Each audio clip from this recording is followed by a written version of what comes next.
Go ahead, Sarah. Thanks, AJ. I appreciate you having me. And I'll try to answer any questions that you guys have about anything.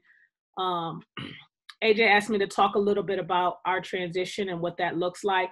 Um, we're a pretty fast-paced team, and this year we didn't play as fast as we wanted to, but typically we want to get the ball up and down the floor and get as many shots as possible. So on a good day for us, we're shooting between 70 and 80 shots per game. Now, don't ask me what our percentage is on those 70 or 80 shots, but we still get those 70 or 80 shots per game. And that's why we like to play so fast. That's why we like transition, because the more transition, the faster you play, the more shot opportunities you get. So I'll kind of just kind of break down what our transition looks like, how we run it. And if you have any questions, just stop me and I'll stop and answer any questions for you. Can you guys see the board? Like, this is really hard trying to like write on the board. Like, this is like so difficult. So I'm going to try to do my best to be efficient with this. And our transition break, it looks the same as anybody's. Pretty much a lot of Division I, a lot of colleges, their transition break looks the same. Ours is going to be similar to that. So we run a right-handed break, and you can do it either way. You can do it right side, left side, but we run a right-handed break. So what we want to do every time is our one brings the ball up the floor on the right-hand side, okay? Our two is always going to run to the deep corner. Can y'all see that? Like, I'm trying to write backwards, guys. That is so hard, writing backwards. I just want y'all to know, it's like the hardest thing I've ever done in my life. But our two is going to run to the deep corner. Now, it's really important. We have to drill this a whole lot, because our kids, they'll get lazy and they won't go all the way to the deep corner. They've got to run to the deep corner because that creates the spacing that you want in the transition. We get this shot probably, when we're running effectively, we probably get this shot 3 to 4 times a game, and it's wide open. So deep corner for our two. Our threes are going to run wide, and they're going to run down to this low block. That is their first action. They're going to go wide and run to the low block. When they're running to the low block, if they don't get it, then they're going to pop back out corner. Okay, but their first action is to sprint wide to the low block. This shot we get probably 3 to 4 times a game. If we sprint, and our threes are usually our most athletic player. So our threes are the most athletic player we have on the floor. And if they sprint that, as soon as the shot goes up, our threes are gone. We get that 3 to 4 times a game when we're being pretty efficient. Now, I didn't say we made the layup, but we got the shot 3 to 4 times a game. Okay, our fours take the ball out. So our 4 is probably one of the most important people in our break, because our 4 has to get the ball out of the net and get it out within like 2 seconds. So our head coach wants the ball up the floor, out of the net and up the floor in less than 4 seconds. So if there's no press and we can just go, we got to get the ball up the floor in 4 seconds. So our 4 inbounds the ball, and our 4 runs the trail spot. Okay, so ideally we're 4 out, 1 in. We got the 1 in the slot, 2 deep corner, 4 in the slot, 3 goes to the block and then goes to the corner. Okay, so that's the 1, 2, 3, and 4 on the break. And then our 5, and this is where we're a little bit slower than we want to be. Our 5 runs to the ball side block. So our 5 is going to run ball side block, and this is where we're a little bit slower. This year, our 5 was coming off of an ACL surgery, and she wasn't as mobile as she normally is. It's so important to get that 5 to that low block, because, again, it makes the defense have to make decisions when you're pushing the ball up the floor. You got to stop the ball. Am I going to guard this corner 2, or am I going to guard this block on the 5, this 5 on the block? So that's very, very important that they get down to that low block and post up. Now, out of this set, out of our break, we can run any of our sets out of our break. We have several quick hitters that we run out of it, but any set that we run, we can run out of our break. I'm going to show you. Does anybody have any questions about that? I'll keep going if you don't. Okay. So again, we can run sets out of our break. I'm gonna write like this because it'll look better. Okay, so we're like this. Now ball is here. If we don't get a layup, these are all calls. So we'll make a call if we don't get a transition. We don't have an advantage. We don't get an easy shot in transition. We're making a call. So our first call could be, we call it roll and rise. And what roll and rise is, while that 2 is in the corner, our 1 is going to dribble down to the wing, free throw line extended. Our 5 is going to come up and set a ball screen here. 5 is going to set a ball screen here. 1 is going off the ball screen. 5 rolls to the basket. 2 lifts up. We get the 2, that shot for the 2 often. That 1's got to attack hard, get in the paint, jump stop, reverse pivot. We get the 2 on the lift. Our 2s on a good year, our 2s will shoot about 40% from 3. We had a kid that was pretty close to that this year, but we want our 2s to be able to shoot 40% from 3. And you can do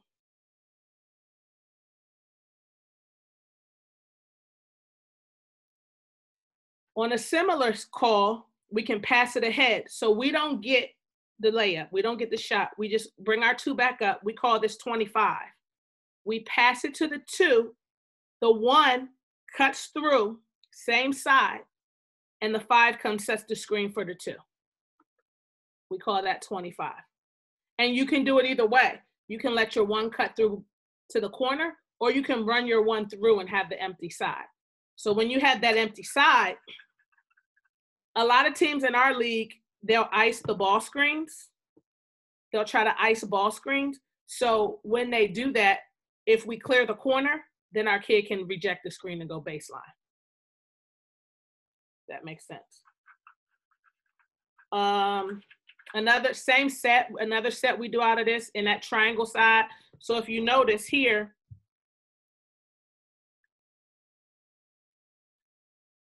we have a triangle and a 2-man game. So we're playing, we got a triangle side here, we got the 2-man game side here. And we're gonna play out of those scenarios most of our sets. So another call would be what we call as 52. And on 52, we'll pass it to the 2, and the 2 will go right into the 5. So that's 52. Pass ahead to the 2, 2 dumps it right into the 5. We call that 52. That's a simple, so those are 3 easy looks that we'll get out of this. Anytime we're running our break, we'll do a drag screen. So we didn't get the layup, we'll have our 4 come drag for our 1 immediately out of the break, and our 1's gonna attack and look to play downhill. Here's what we're telling our guards in transition. We're telling our guards, when you have the ball and you're pushing it up the floor, we want to get to the logo. So we have the CAA logo right here. We want to get to this logo. So we're teaching our guards, when you're attacking, push and get down to the logo. That's what we're teaching them to do. And from the logo, we make a play. Any questions on any of that? That's pretty simple. For us, our 1s and 2s are interchangeable. So whoever's closest to get the outlet, they can get the outlet and push the ball up the floor. Again, that helps us go 4 seconds or less. So we don't have to, if the 1's on the other side, the 1 has to come all the way across the floor to be the outlet. So we recruit that our 1s and 2s are interchangeable as far as ball handling is concerned. Again, let's see, another set we run.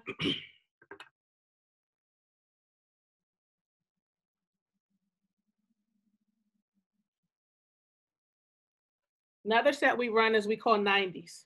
And we ran a lot of sets for our post player. We ran a lot of pick and rolls, a lot of sets for our post player, because our post player was one of the first team all conference players, and she was conference player of the year. So in this set, you got the 1 here. 1 passes to the 4, okay? 1 cuts through. As 1 is cutting through, can y'all see this? I don't know if it's too low. I'm trying to draw and see. As the 1 is cutting through, the 3 is going to set the screen for the 5 on the low block. So the 4 has the ball, 1 is cutting through, 1 and 3 like X. So as 1 is coming across, 3 is going to go down and set a screen for our 5 player who's coming over the top to post on the low block. 4 passes it to the 1, and the 1 looks to get it into the 5. And again, that's a scouted play for us because we run it a lot, so teams prepare to guard that. But we'll probably still get a shot or a foul out of it once or twice a game.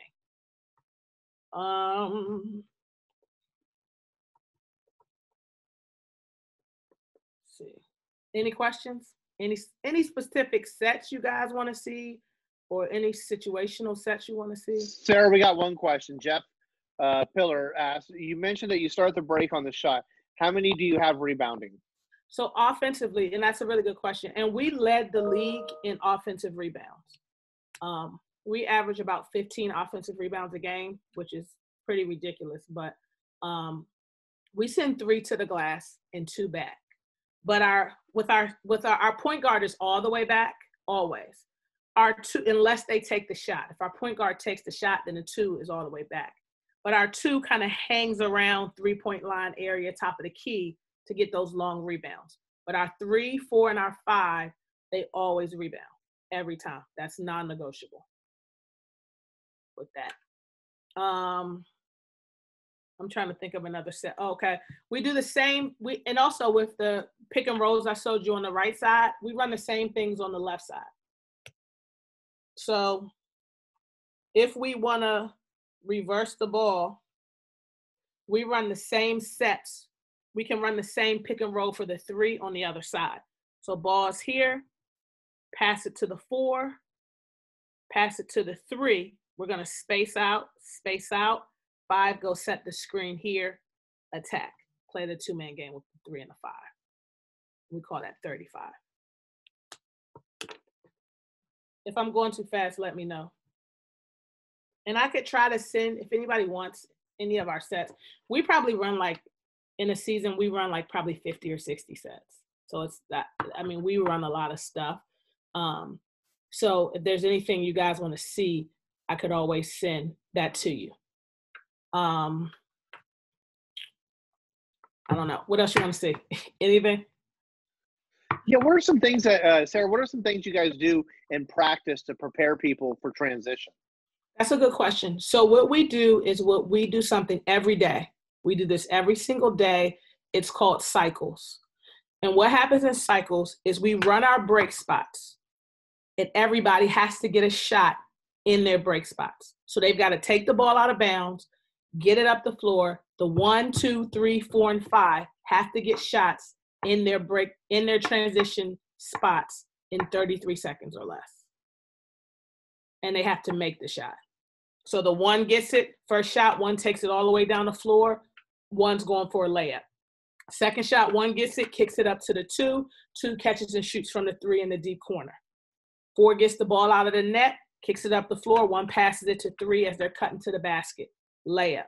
4 gets it out, 4 shoots from the trail. So the 4's got to make the trail 3 or 1 dribble pull up, and then we hit the 5, 1 to 5 pass on the low block, finish at the rim. And they've got to go through 1 through 5, make the shot in 33 seconds or less. If they turn the ball over, if they miss a layup, they have to do it again. And we do that every single day. We also, when we're scrimmaging, any full court drill we're doing, our kids have to run into their transition spots first. And that's for a lot of players, especially like young kids, high school kids coming in, that's different because when I was a high school coach, I was a high school coach for 10 years.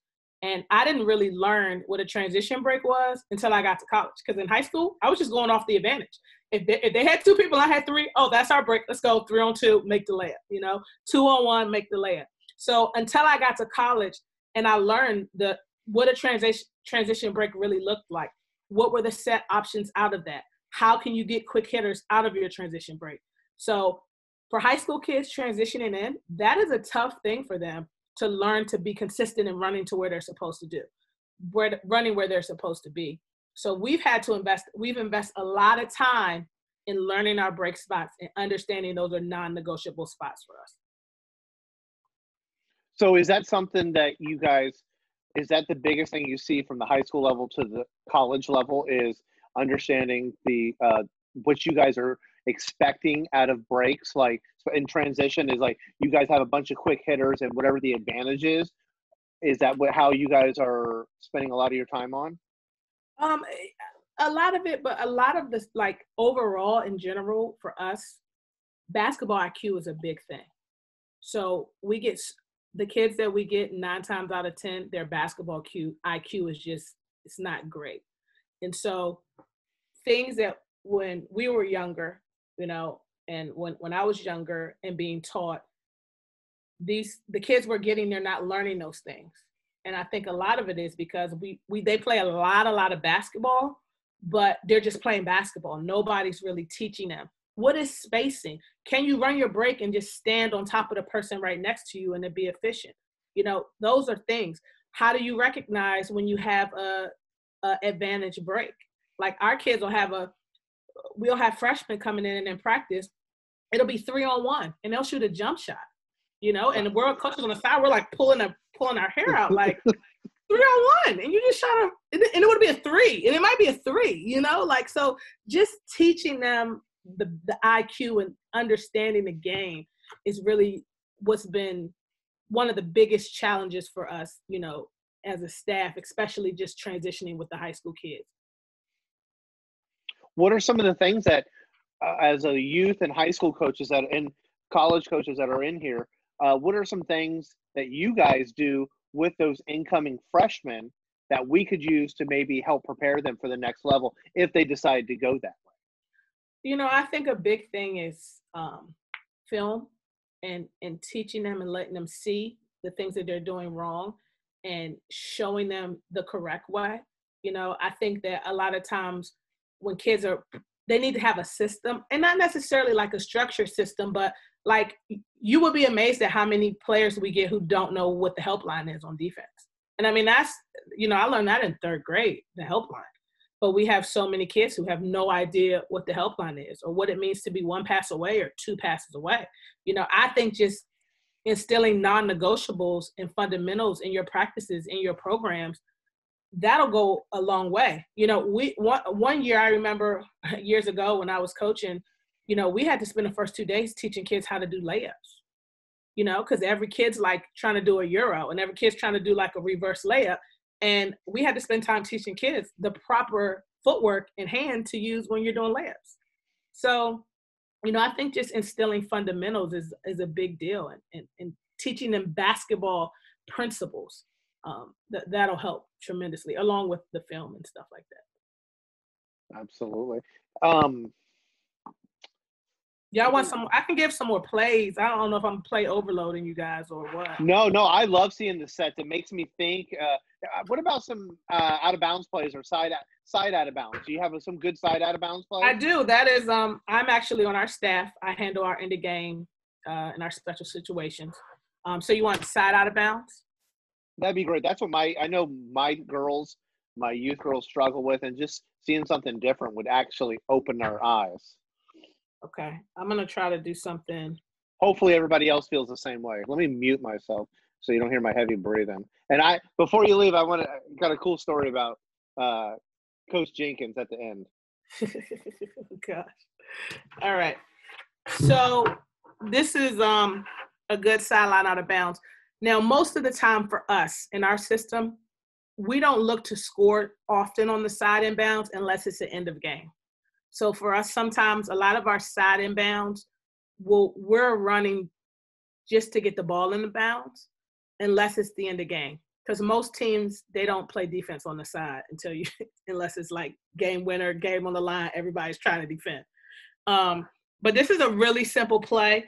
Balls on the side, you got the 4 and the 5, they go cross screen.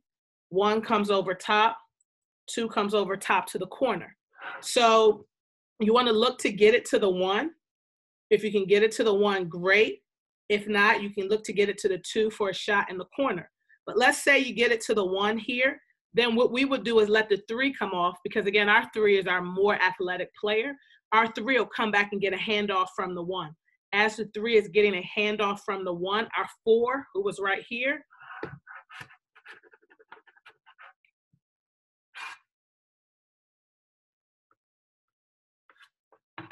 So the one has the ball because they just crossed. 3 passed it. 3 comes off and gets the dribble handoff. 4 comes set the screen right after the handoff. So it is very difficult at any level to guard multiple actions into a ball screen. Super tough. So we try to run a lot of multiple actions before we go into a ball screen. So there we got a cross screen coming off the cross screen, pass in, dribble handoff to the 3, ball screen for the 3 coming from the 4, and then they're looking to attack down the rim. So that's something really simple that we run. And you don't have to run the handoff. If you don't want to run the handoff because your 3's not great at attacking and your 1's better at attacking, you can let your 1 catch it. Then your 5 can come right back. Your 4 can come right back and screen for the 1 instead. But we usually run the handoff for that. Let's see. I'll give you this one.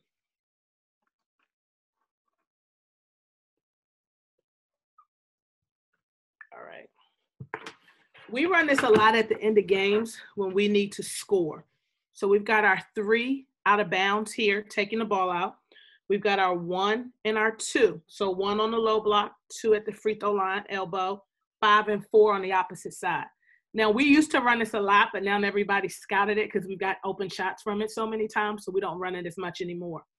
The 2 is going to go down and screen for the 1. The 1 is coming up to get the ball. The 4 and the 5 are setting a double stagger screen, one in front of the other, stagger screen for the 1. Okay, y'all follow me? So you got the 1 with the ball, you got 4, and you got 5, one behind the other. They're setting a stagger screen for the 1. Okay, so that 1 is looking hard to attack and go downhill. Our 1 can shoot the 3. So if they have a 3-point shot because they're dropping and playing behind the screen, we can shoot the 3, or she can attack.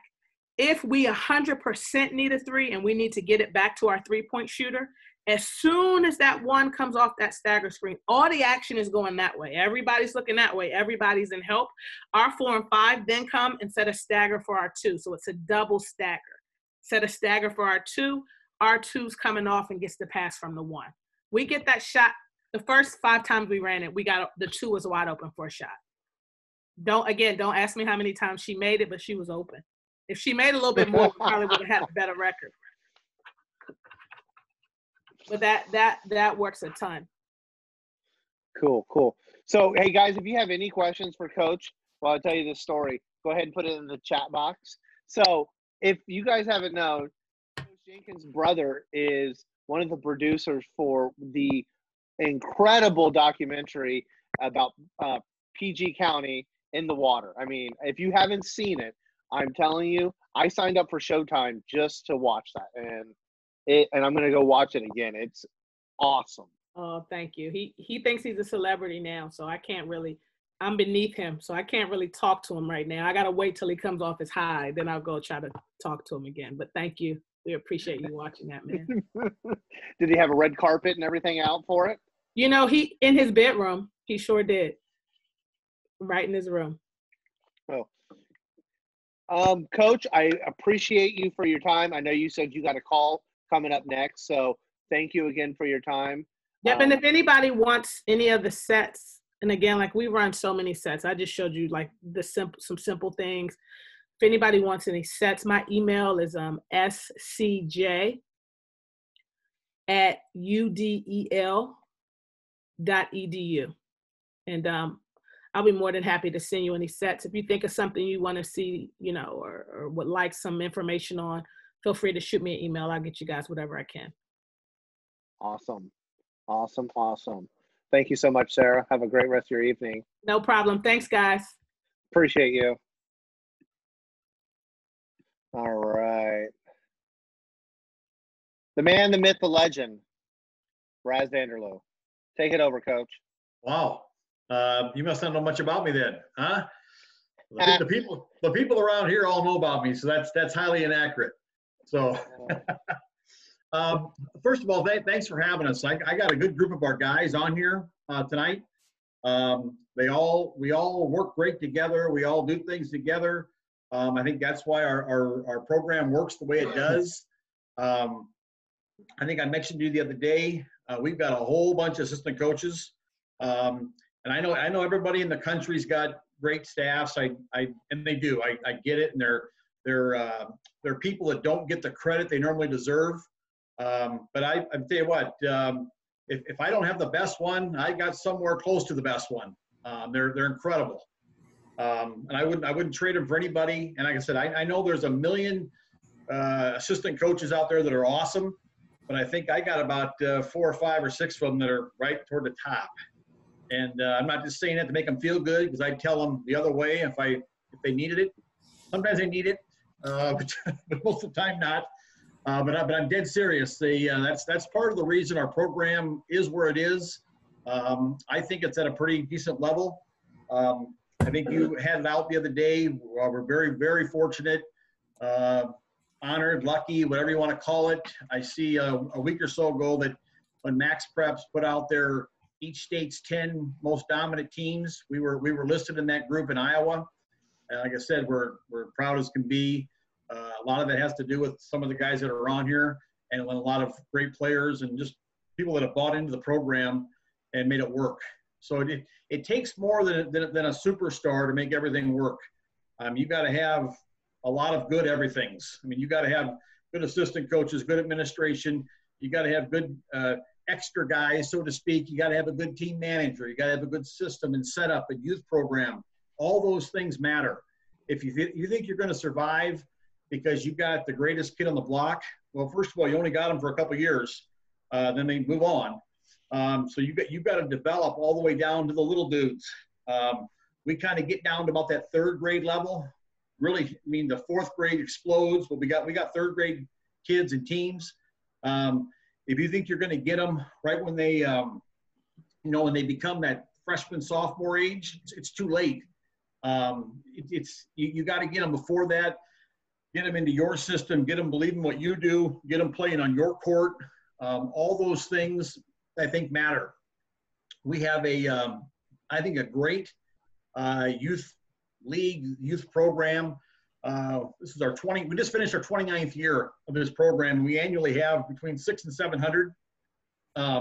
We're in Sioux City, Iowa. It's a town of roughly 90 to 100,000 people. So we're not New York City, LA, Houston. I mean, but for Iowa, we kind of are. So that's in the Midwest. But we got people that they buy into it all over the town. Like I said, I think Sioux City basketball the last 20 years has produced some incredible players, Division I kids. We got an NBA guy. I mean, we got a lot of things going on for a Midwestern small state town. So our basketball's been pretty good. So we're awful proud of that. But I think you got to get them in that youth.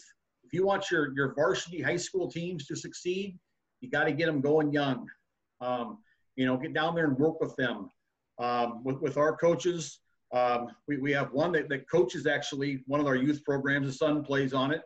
If the guys that aren't coaching, most of the other guys are reffing in the league or working in the league, so they're all connected somehow. So they see these kids every week. The kids know who they are. We have our own players get involved in this youth program, youth league that we have. We've got some of our players coaching teams. We got a lot of our players reffing in the league. And for little kids, they think these guys are LeBron and Steph Curry. And it gets them excited about playing basketball. And that's a huge deal. You got to make kids. We all want kids to grow up and be Michael Jordan, LeBron, whoever. But you got to get them excited about something. In the era that we're in, kids like to get on the couch and play video games. They like to do things that are easy. So you need to get them excited about doing, whatever sport they're into. Hopefully it's basketball, but whatever they're into. But make it fun and make it exciting. I think youth practices, I just mentioned, the biggest word people need to hear is fun. The next one is fundamentals. A lot of youth coaches, they want to tell you that they went 31-4 this year. That's cool. I don't know. Doesn't mean anything. I don't know what it's worth, but it's cool. You know, you don't know who they played and all that, but the main thing is teach them something. Teach a kid how to do a correct layup, right-handed and left-hand. Teach them how to dribble the ball right and left-handed, a chest pass, a bounce pass, things that kids don't know this stuff unless they're taught. It's like a math class. You got to teach them the progression of playing basketball. Because you watched a game, a college or a pro game on TV, doesn't necessarily mean you know how to play. I think that the fundamentals of youth basketball are probably the most undertaught thing in the world. We're in a cool era, cool age. Everything's got to be cool. Cool don't win. Fundamentals win. You know, I had a little guy actually a sixth grader say to me, we were doing some little fundamental things in a PE class. He goes, "This isn't real fun." I said, "No, but winning is, you know, but you got to do these little fundamental things in order to be successful. And if you do them and you hound them and your people buy into it, guess what? At the end of the day, you're all at all of your levels, your little dudes, your freshmen, your JVs, your varsities are normally, or a lot of times they're winning. So that's a huge part of it is the fundamental aspect. But you got to get people to buy into it. I mean, we, in the whole country, everybody wants to have the fancy uniforms and the cool warm-up tops and the fancy, the $150 pair of shoes. They don't make you jump higher, people. I'm just telling you. I'm not a physicist. I don't work for NASA. But I do know that the $150 pair of shoes don't make you jump higher. Okay? Get in the stance and work. You know, work on guarding somebody. Force them to their weak hand. You know, do little things. That's what makes you win. So I think a lot of people in our area, on our side of town, get it. I think society as a whole, some get it, some don't. So, but I think those fundamentals are absolutely huge. Even up to our level, the varsity level, we do a ton of fundamental. We do 2-ball dribbling. We do chest passes. We do 3-man, 3-man weave, 3-man straight, 3-on-2, 2-on-1. These are drills that 4th graders do. So basic things win basketball games. Cool things look cool, don't always win basketball games. So that's kind of my big thing. I think fundamentals are important. I think getting people to buy in. I think having fun is a huge deal. Also, the lower you go, you're not only coaching, the little guy or girl, you're also kind of coaching the parent. Because nowadays, if a sport, let's just say basketball, becomes an inconvenience for the parent, then they don't want to sign up little Johnny or Julie next year because it inconveniences mom and dad. So you need to work with mom and dad too and make it fun for them. Encourage them, be positive toward their children. It's simple of things, and they're free, as having a social media account for your youth team. Take a picture of Johnny shooting a layup, tweet it out, and all of a sudden mom and dad are excited, grandpa and grandma are excited, aunt and uncle, the neighbor, the whole community thinks, it's a little miniature LeBron James. Put that stuff on Facebook, Instagram. It's free. It doesn't cost anything, and it's worth $1 million because it keeps people happy, and that keeps them coming back. Keep working with them to get better, and good things normally happen. So that's kind of my little sermon, so to speak. Hey, Coach, I got a question. Yeah. For you from Jeff. How do you educate or get buy-in from your youth coaches in your youth program? Okay, so what we're doing tonight, Coach Jefferson, 2 years ago we started the clinics. A lot of these guys on here are my guys. So we've done this. We've done it in person. We didn't do it on Zoom. We've had youth clinics with our coaches.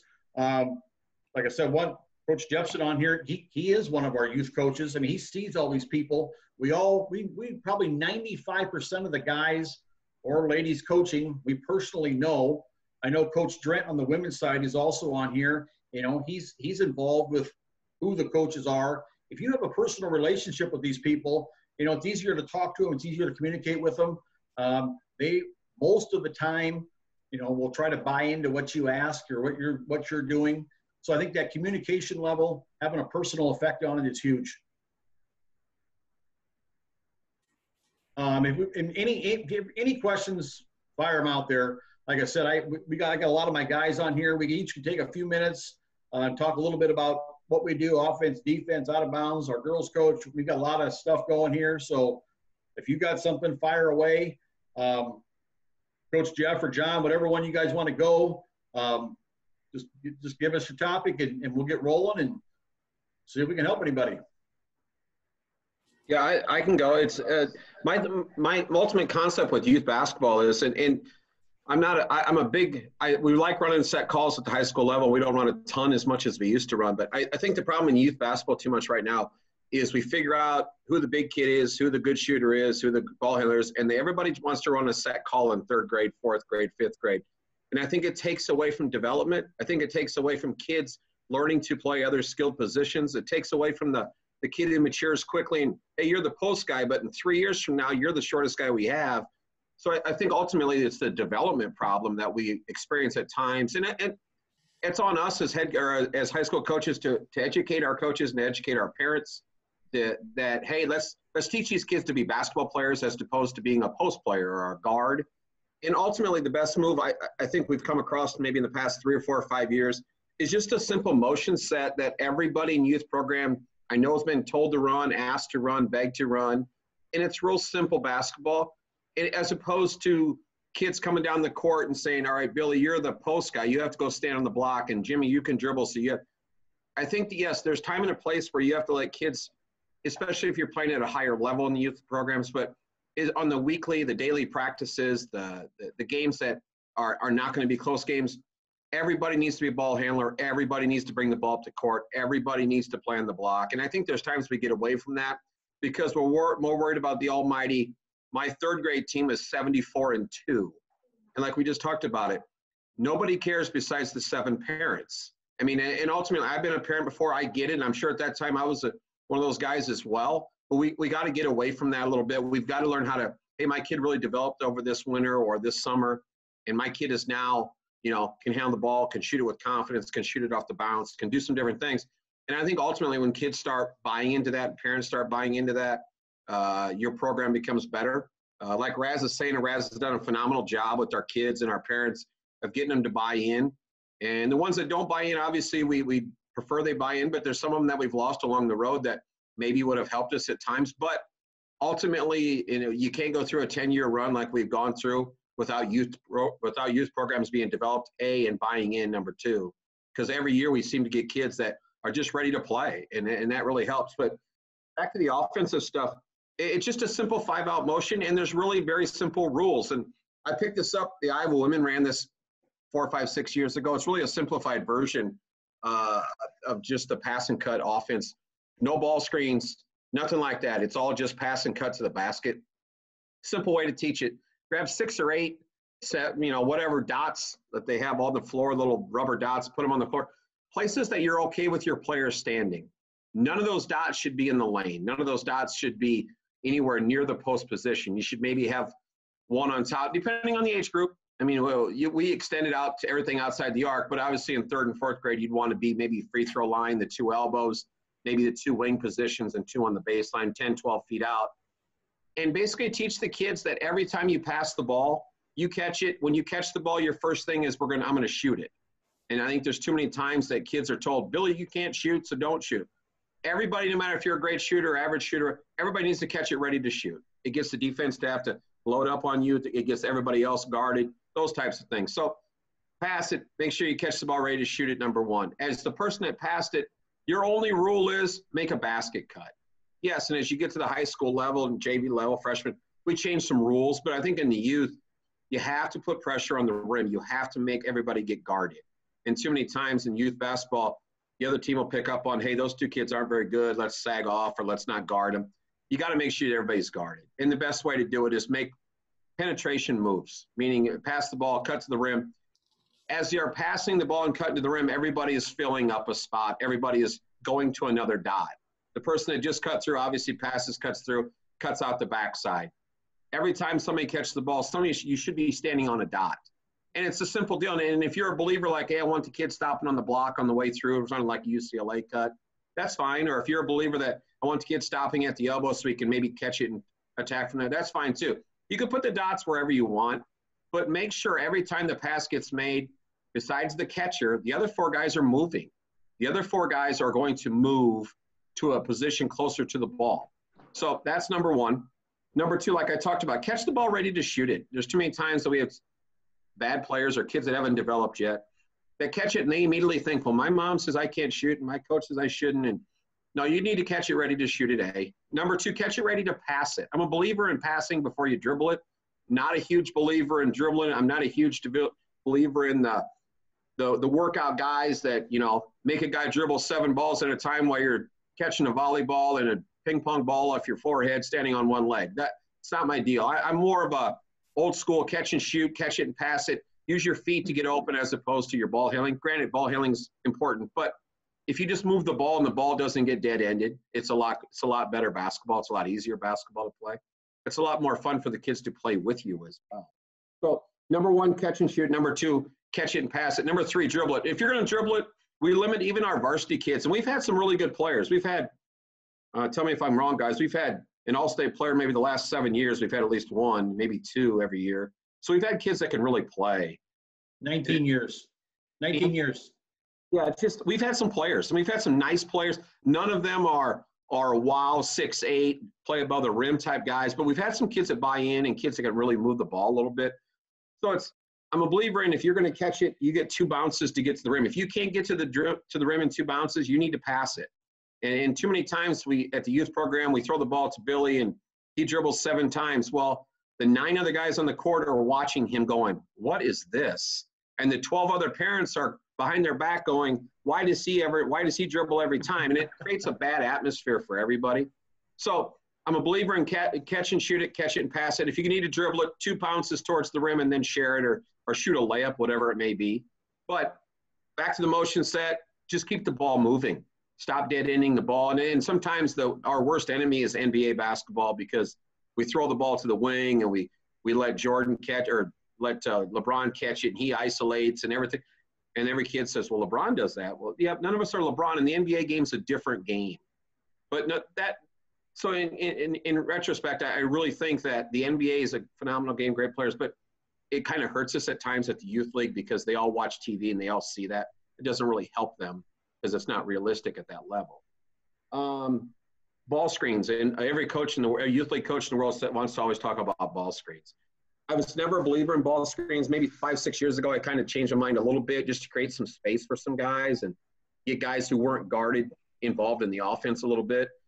But in the ball screen, we only run ball screens on sets and calls that we call. And it's just simple. Everything we run a ball screen with, we dictate who the ball screener is and who's getting screened. And it's a simple numbering system. For example, if we number guys 1 through 5, that doesn't mean that the 5 guys the post, the 1 guy's the point guard. It's not necessarily how it all goes down. But when they're in the game, they know their number. They know I'm number 2 or number 4. And it's a simple process. We just play, like, for example, we would call out 42. We know our 4-man is screening our 2-man the next time the 2-man catches the ball. So no matter if he's catching it on the wing, top of the key, whatever, we know if we're calling 42, our 4 is screening our 2.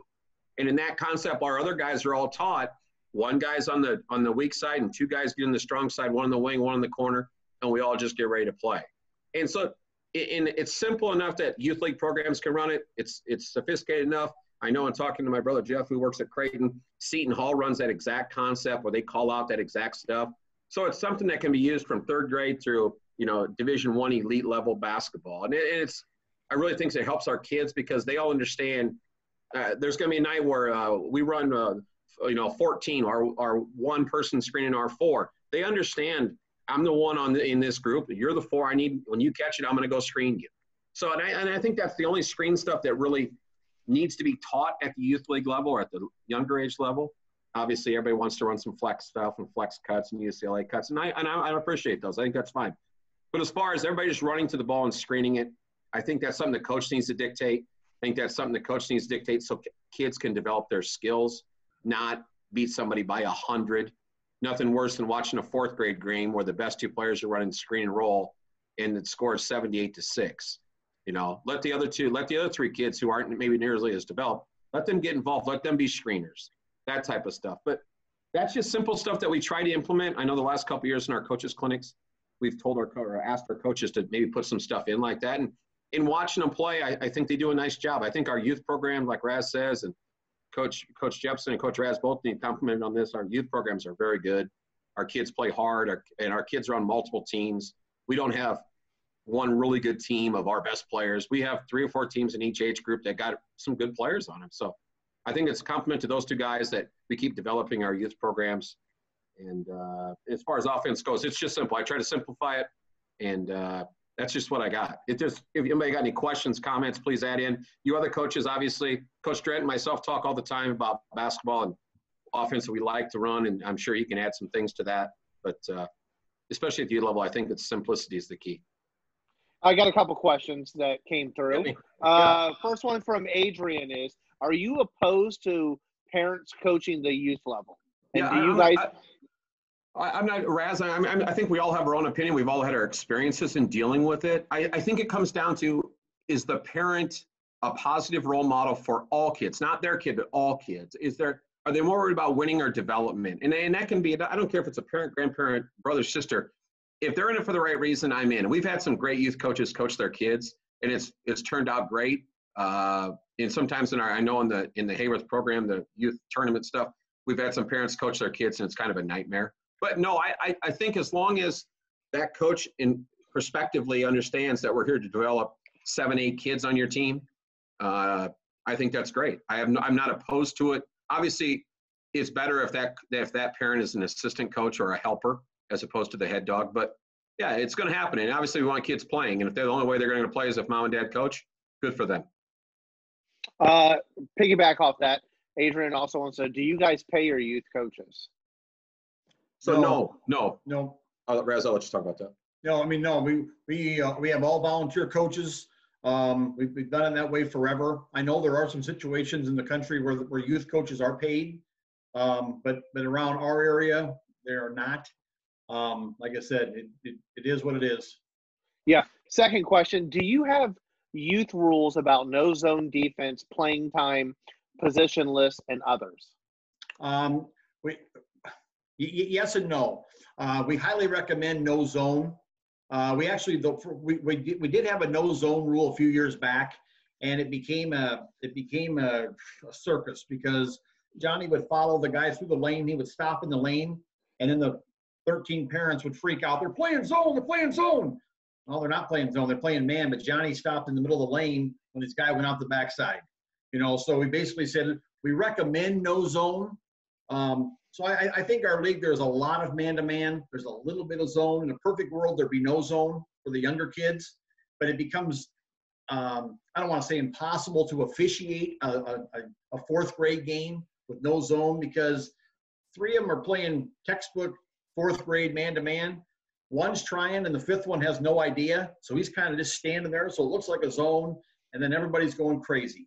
So we don't truly have the no zone. We recommend no zone. So that's the zone deal.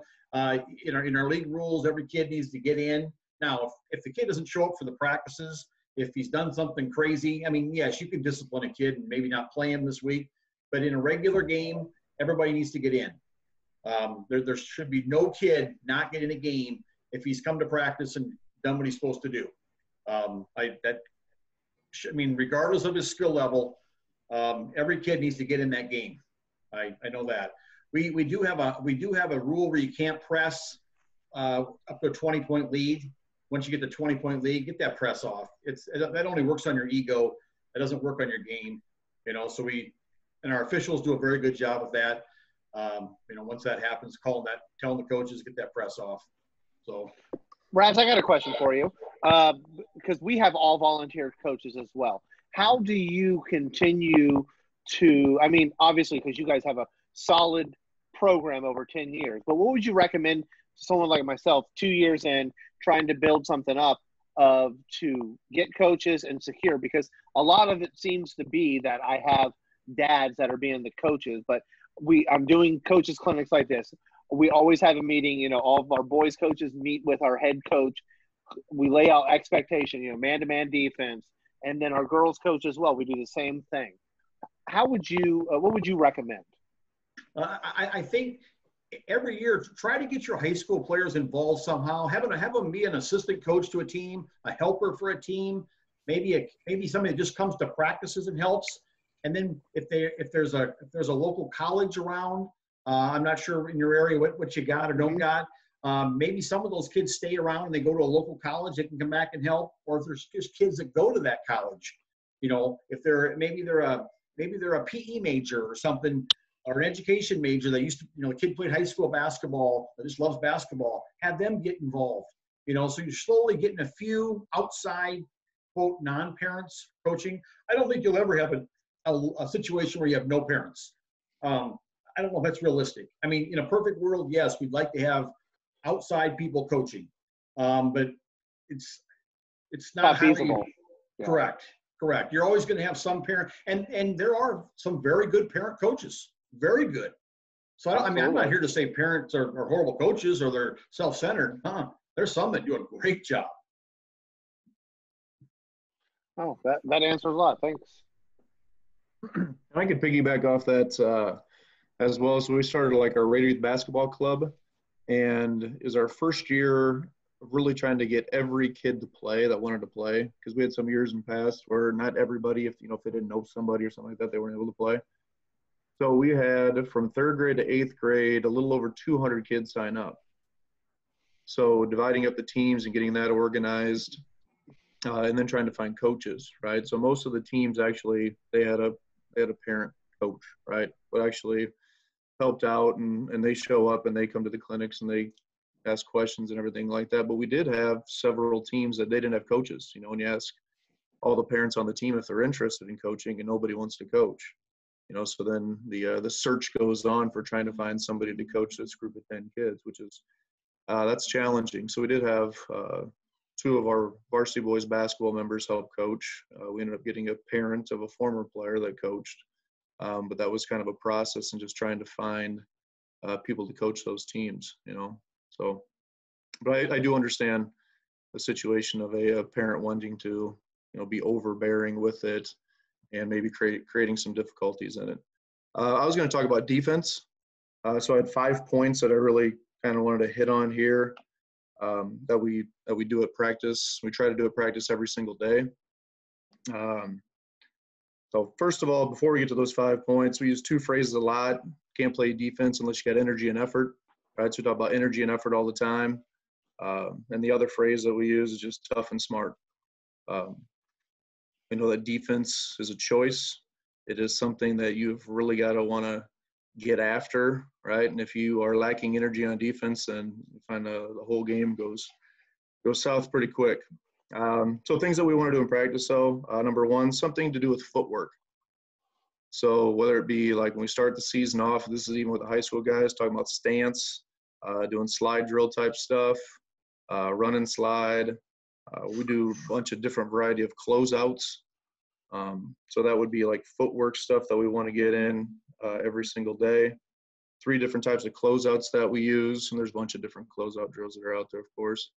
But full closeout, when you're getting right up on a good shooter, we're touching them. We got arm bar on them. We're saying that they're just like completely a shooter for doing a full close. We got a medium close, kid that can shoot it a little bit, can drive it, kind of gives you that scare right there. And we're usually about an arm and a half off.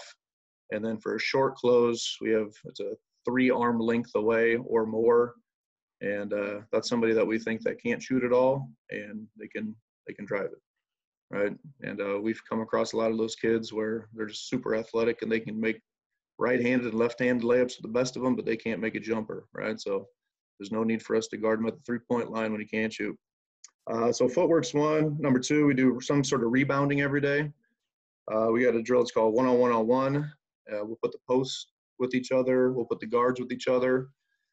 And the shot goes up. And those 3 it's kind of like a no holds barred, not a whole lot of fouls called, right? They get the rebound, they put it back in. When they get 3 points, they're out. The next person comes in. It's a very competitive drill.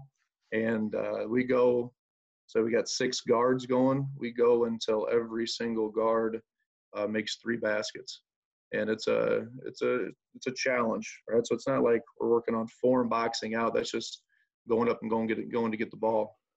I love that drill, Coach. Yeah, it's a good one. It's a fun one. We also do 2-on-2 rebounding. Usually put post with a guard or two medium-sized kids together, and we'll get shots going up. And what we like to do within that is the first group that gets to 5, they're done. They're out. We'll go until every group gets 5 rebounds except for the last one. And then the last group, we'll have them either do push-ups or run or something like that if they're the last 2 that doesn't get the 5 rebounds. And then we do 3-on-3 rebounding as well. A lot of ball movement around. We don't want people to get clogged up into the lane right there. Like if they're just leaning on each other in the paint, waiting for a shot to go up. So you want to make sure that they're cutting around, moving around, shot goes up, got to get a box. And they have to get 3. But if they get 2 rebounds and then they give up an offensive rebound, we take a point away. So they never go below 0. So if they get 1 rebound, 2 rebounds, they give up an offensive, they go back to 1. If they give up another offensive, they go to 0. And then the whole thing just starts over again. So that's kind of like a competitiveness one there. Third thing that we do all the time, some sort of live, I call it progression. And we want to go 1-on-1 defense, 2-on-2 defense, 3-on-3 defense. I really like doing that.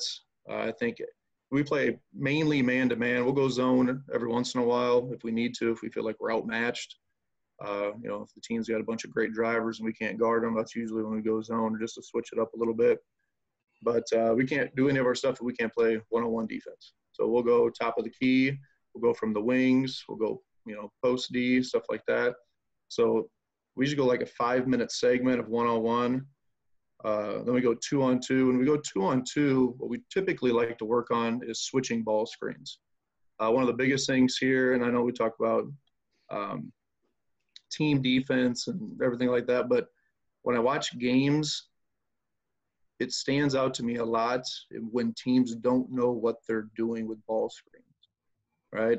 So when a ball screen's taking place and you're watching a game, you can clearly see, like, they don't know what they're doing. Are they switching? Are they hedging it? Are they going underneath? Are they just totally confused? So every once in a while, we'll switch ball screens. So when we go 2-on-2 like that, we're working on switching the ball screen right there.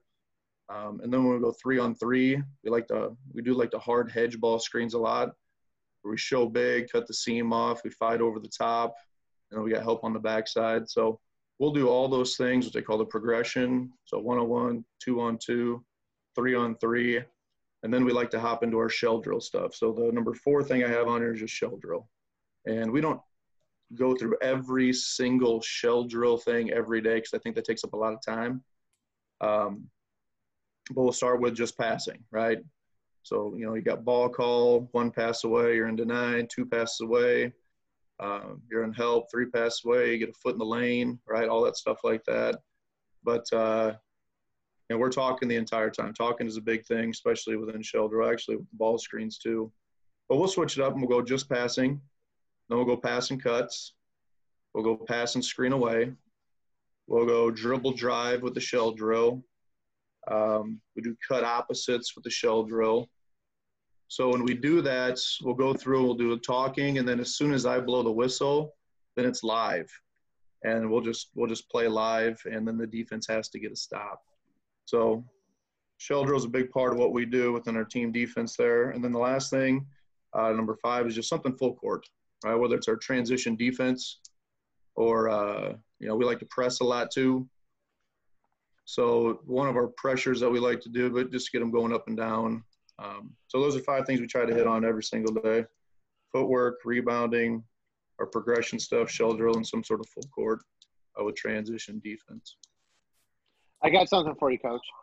Yep. How much time, can you explain a little bit more of how you guys go into shell? And, do you do, say, 5 minutes a day and you just do different, stuff every day? Can you explain that a little bit more?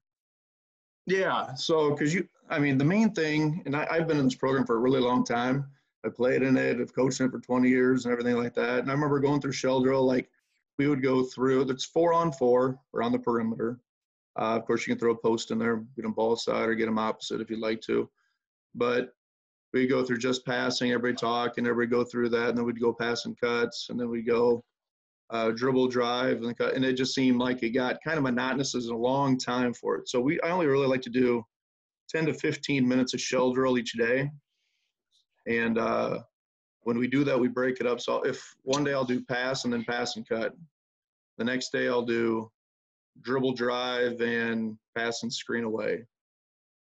So I don't want to do everything every day because that gets kind of monotonous, and I think the kids start to lose a little focus and energy when they're doing that.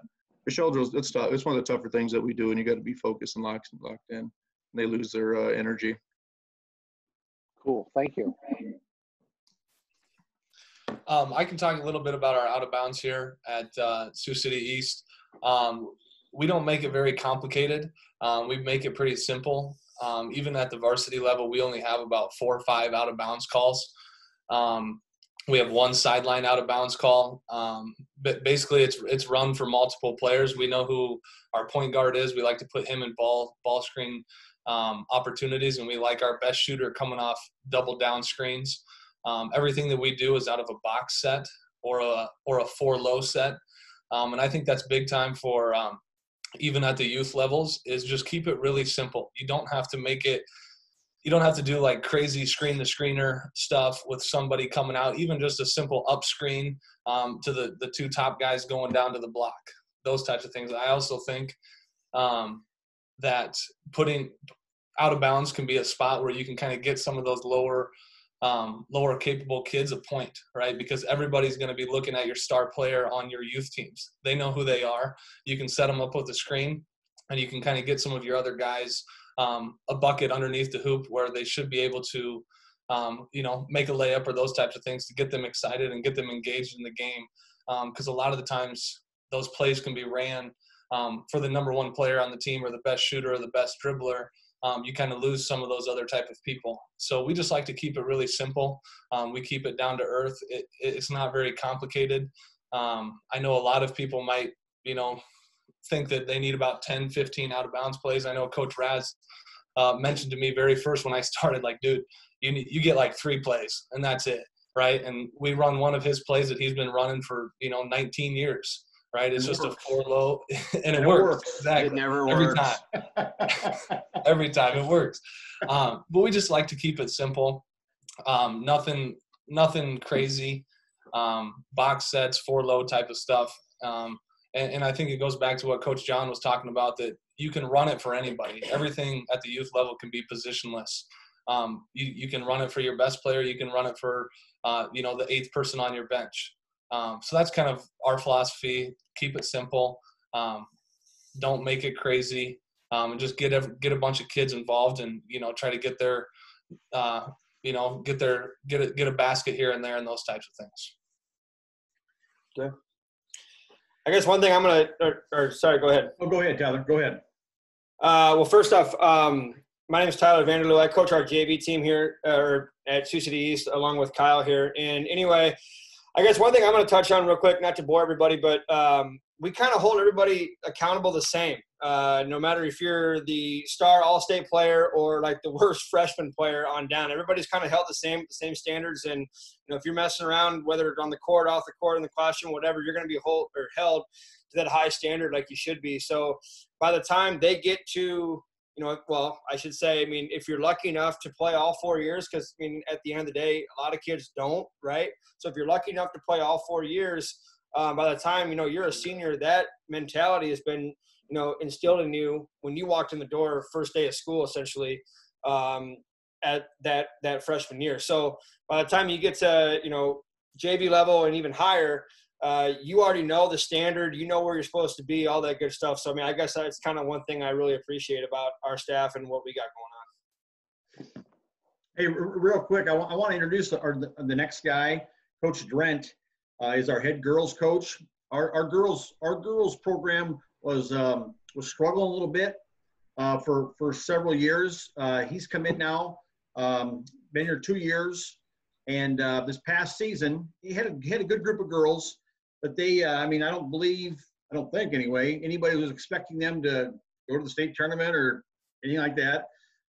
They upset a team out of Des Moines, which was led by a McDonald's All-American. They beat them to go to state. this year. So our girls team went to state for the first time in many years.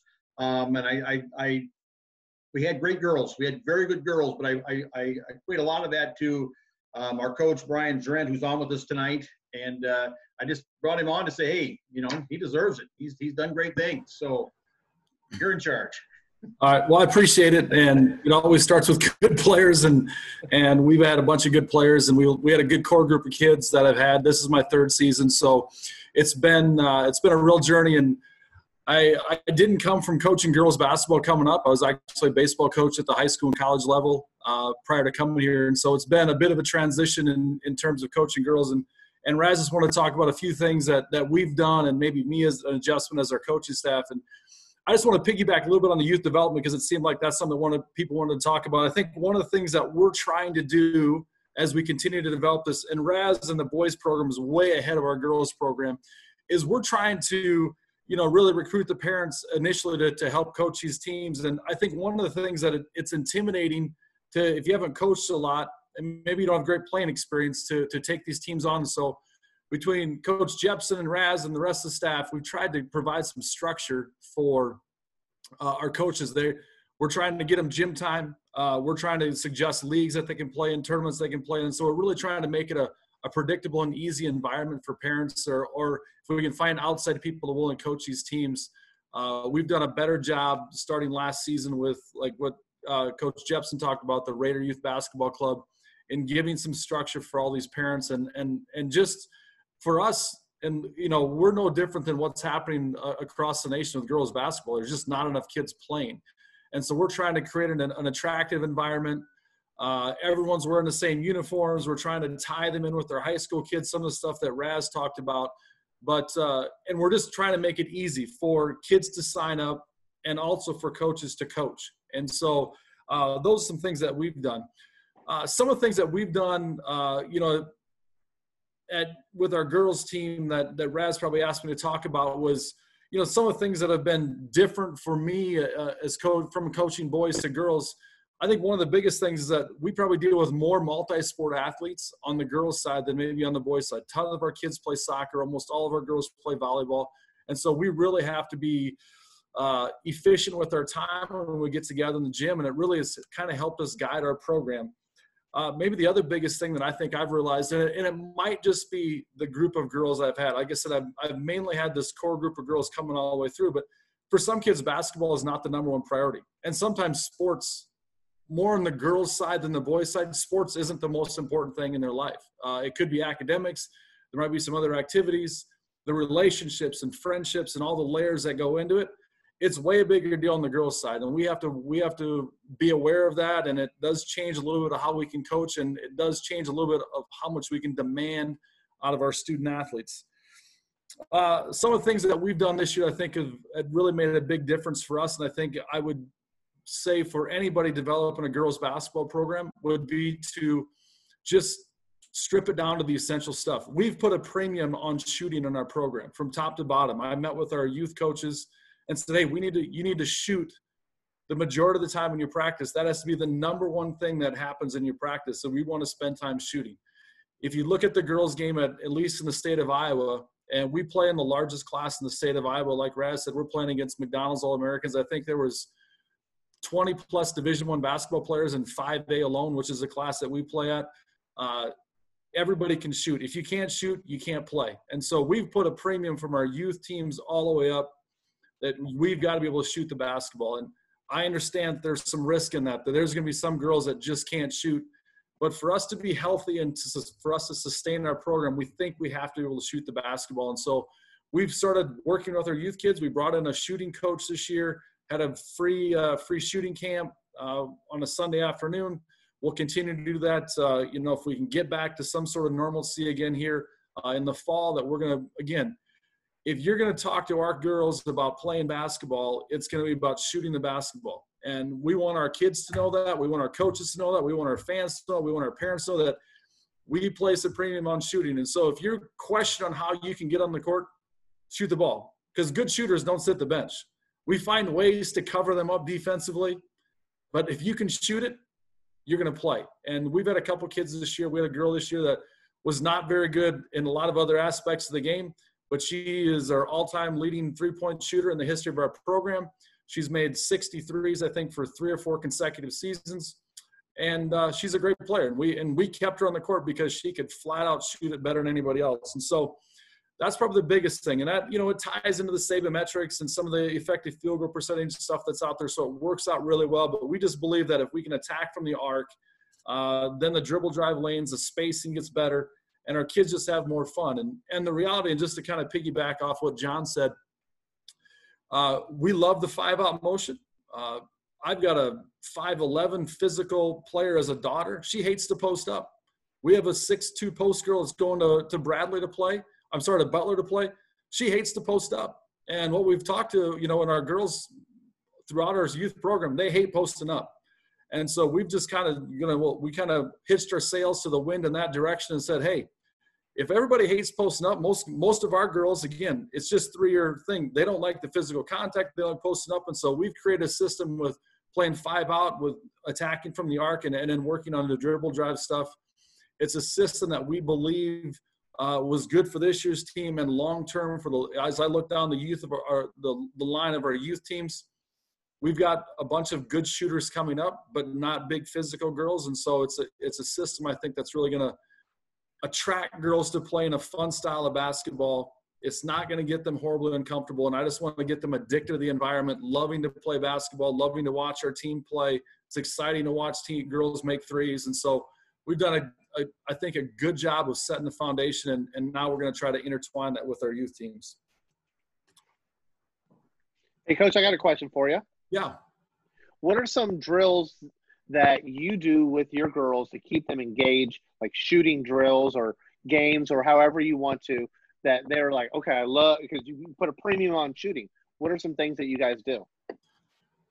Well, we always break it up. I'm still a fundamental guy, and I think most coaches are. And so we do some teaching stuff. It's probably more on the footwork stuff more than the one-handed shooting. We kind of got away from the slower one-handed shooting. We might give them 5 to 10 shots inside the lane, and the rest of the time we're kind of working off the bounce and just trying to – I believe, especially in the girls' game, that the rhythm of the shot is the most important thing. And so we really work on them trying to get their lower body and just developing a one-motion shot. And so we'll spend a portion of practice early on with some fundamental stuff. We've got a mix of like 5 or 6 drills that we'll probably throw 2 or 3 at them.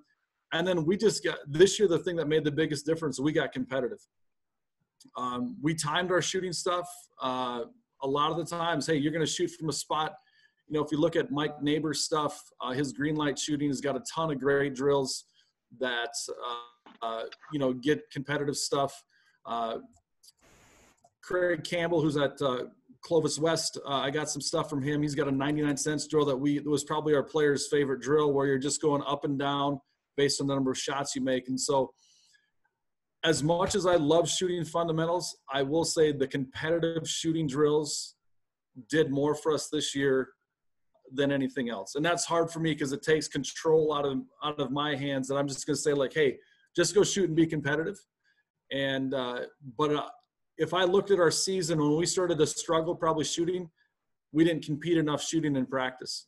And the days, the stretches and times where I thought we shot it really well were the times when we were really competitive shooting in practice and we got away from the fundamental instruction. And so I'm hoping as we grow these kids up, we have to do less fundamental shooting because we'll have good form and technique coming into high school, and it can get more competitive.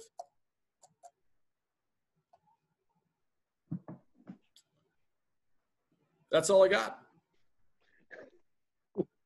Thank you.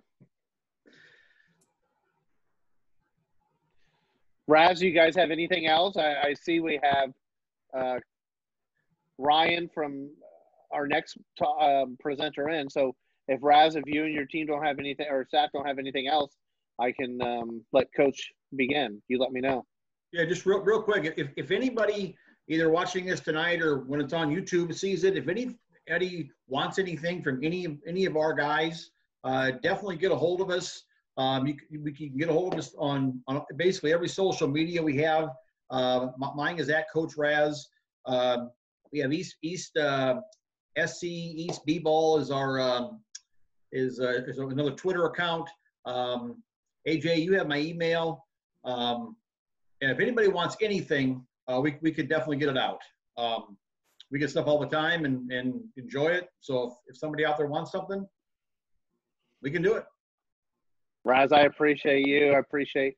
I know I took a lot of notes tonight. I appreciate it. Well, no, it was fun, and hopefully it helped.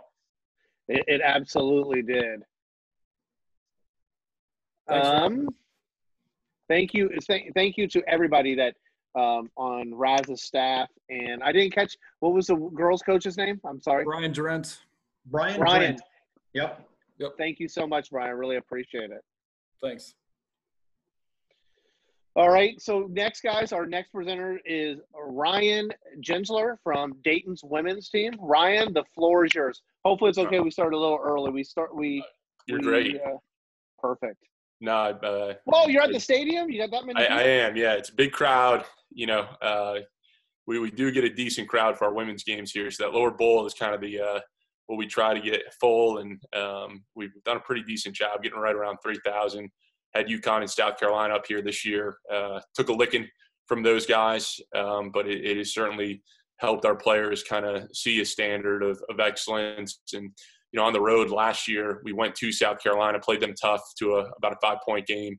And, you know, we learned kind of the hard way. You got to be about 10 points better than the officials on the road if you're going to pull off that kind of win against an SEC foe. So, you know, we were fortunate to get that experience. One of the things about Dayton is that we'll always play a really tough schedule to get us ready for the NCAA tournament and get us ready for conference. And, you know, one of the separators that has been a Dayton standard is the way that Dayton's played. And back, you know, even when Jim Jaber was the head coach here before Shauna Green, an Iowa native. I know we got some Iowa folks on here tonight. She's an Iowa native. You know, a lot of love for Iowa. If there's, you know, between her and her husband, I mean, it's Iowa football on Saturday. So we're all in on that. And as her husband likes to remind me, it's tight end you up there. If you want a tight end that can block, and you want a tight end that can catch, then that's probably your spot. So one of the separators is you know, our transition game and being able to go and play fast. And I think a lot of people always say, you know, they want to play fast, and it's the sexiest phrase in every presser and in every style and recruiting pitch. And you know, no kid says they want to play slow, but you know, Virginia's doing really well. And you know, that's always really funny to me is that kids don't really understand the philosophy. So, you know, we're trying to adapt to the modern times of being able to play fast. We say we want to score in 6 seconds or less, but it is organized. And I wanted to take you through a little bit of the organization behind it and kind of one of the reasons that we have been as successful as we have. So I'm going to go ahead and share my screen here and see if I can blow this up a little bit. Is that coming across all right? Yep. Okay. Perfect. Good. So, like we said, we want to score in about 6 seconds or less, and how we identify our players on the floor. We want them to be as versatile as possible, and so we don't necessarily go 1 through 5. We don't necessarily, you know, designate point guard, that kind of thing. For us, in the way that we play, we want to have as many pushers on the floor as possible, and pushers are you know, I'll go through the definitions momentarily, but it's essentially anyone who gets the rebound who can start the fast break for us. So we don't necessarily need a set-the-table point guard. We want to have wide runners that if you are on that side of the court, you are staying wide and running to the corners. Our hybrid, if you will, is kind of like a 3-4 type person, and then a rim runner is kind of your traditional 5. The hybrid and the rim runner can kind of be similar type players. But again, like we said, we want all 5 players to be able to be pushers because that's going to start our fast break right away. Obviously, in transition, you know, defense isn't set, limits the scheme opportunities as far as how they're handling ball screens, which we're going to set a ton of drag type ball screens in transition. And then, you know, really hopefully puts the defense at a disadvantage because they're not matched up and can't be loaded up to a certain particular player. We've got a lot of players that can shoot the 3. I know the coach who was just on was talking about, you know, having a 5-out motion, everyone being able to shoot the 3, you know, using some of those shooting drills. Like we want everyone to be able to shoot the 3 to have that spacing. to be able to attack the basket and make a team play, and also have a rim runner that if they can hunker down and get some good position, that they can make those one-on-one type moves in the post and take advantage of that matchup without dealing with a lot of traffic or double teams. So we're really just trying to teach a lot of the reads within this, and it's really kind of predicated by where the ball is, and it's really kind of predicated by great screens by our hybrids and or our rim runner. I'd be remiss if I said none of this is possible unless you get the stop, right? So we are a kind of like a pack line type team. We're a gap defense, keep you in front, try to force a tough mid-range jump shot. And for a couple of reasons. One, we aren't getting, a ton of power 5 type bodies and athletes where we're sitting in the A10. So in order for us to compete with those guys, we don't want to out-athlete them. We're not going to out-jump them. We're not going to get up in the lane and deny and do all that stuff. We'll get crushed. So that's going to put us in the best position to stay in front of them, make them take forced contested shots. But it's also going to put us in the best position to rebound because we will be in front of them to turn, tag, and box out. So we say all the time, we got to defend, rebound, and then we'll run. So any great transition offensive team, to me, also has to be a pretty decent defensive team because you want live rebounds. Steals are wonderful, but we're not generating those kind of those kind of type plays. We want to get that rebound and try to go live. And obviously we don't want to be playing a lot of transition offense from made baskets. So those are just some kind of prereqs to this talk. We talk about the spacing of the floor, and we divide it up into the thirds as most do. And for us, we want to advance the ball as early as possible. And if we can, we'll go up the street with that, which is defined as being the same side that the pusher who has the ball is able to get it up the street, same side. If we go across the street, you will cross it. We typically say through the logo of the half court and look to make a pass. And the middle third is really just reserved for the rim run. So if we get that defensive rebound, whatever side you're on, and you're going to go and you're going to load up the corner, fill in the slot, and then wherever that ball is, we'll kind of follow and kind of dictate the type of possessions that we're going to run from there. So kind of defining the positions. And again, pusher role can wide run, can push with the ball and as least amount of dribbles as possible. And then the pusher can also receive a ball screen. And we like that ball screen to kind of be set on the outer third, but really we want it a little bit closer to the lane line. We don't want it all the way out wide. We tell our pushers all the time, or whoever has the ball, to get off the sideline. If you don't want that sideline to be that extra defender for you. As we go and set those drag screens, you want to try to keep it straying a little bit towards the middle of the third without being right in the middle of the third. And we say that because we want the screener who's setting the drag screen to be able to recognize where to set that. If you're in the true middle of the floor, we don't want them trying to guess and flip the screen and make you, and set an illegal screen. We want it kind of defined so they can set that screen for you to go downhill and attack the basket.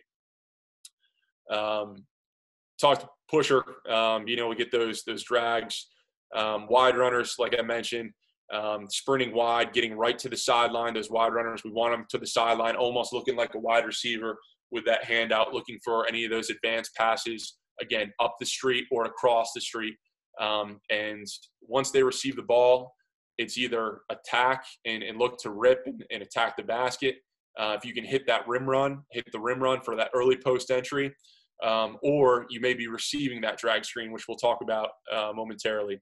And then the hybrid and the rim run, the 4 and the 5, typically, they are going to – the hybrid can be a pusher as well, so they can go and receive a drag from a rim run. They can space the floor as they're going, and they can also be a rim runner. So they're kind of interchangeable. As they set the drag screens, they've got some freedom to pop if they're that kind of player, and then they've got some opportunities to screen and roll to the basket. And again, the rim runner, really the only one who's allowed to operate in the middle third. And again, we want them running all the way to the rim to occupy, get a weird matchup down there, put the defense in some sort of rotation, and really sprint. So we always say, and what's critical in all of this is your first 2 steps. And as we do strength and conditioning, as we do defensive rebounding drills in practice, we will always defensive rebound the ball. And then we try to train everyone to be a pusher. So they'll defensive rebound the ball after that good box out, and then their first 2 steps with the ball.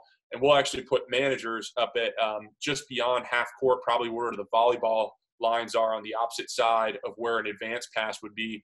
And so we end our defensive rebounding drills with those advanced passes. So chin and check, pivot to get it out, and then those first two dribbles max, maybe 3 dribbles, looking to get it up, to get them in the habit of, okay, I secured the rebound, and now my first 2 steps are vital to get that ball up the court. So I think that's been a good way for us to ingrain it in the young kids to understand, like, hey, this is what matters. And whoever else is in that defensive drill and doesn't get the ball, well, they're still sprinting, get out wide, and clear half court. So that's kind of how we do a little bit of our defensive rebounding to get that ingrained in them. So we're going to talk here and just following along with this diagram of the simplest form of just going up the street, as we say. So we get a defensive rebound here. Say our hybrid, our 4 gets that defensive rebound. They're kicking it up as soon as they can to the 1. And again, we want that 1 just on that lane line extended type area. 3's running to the deep corner. 2's running to the deep corner. 5's looking to run right to the rim. 1 gets it. They're going to hit 3. All right. As soon as they hit, they're going to go and clear opposite. And so as they go and they clear opposite, hopefully that takes their man away and helps some spacing. If they go to the deep corner, the 2 will just simply space up, and we'll always kind of have a deep corner and a slot.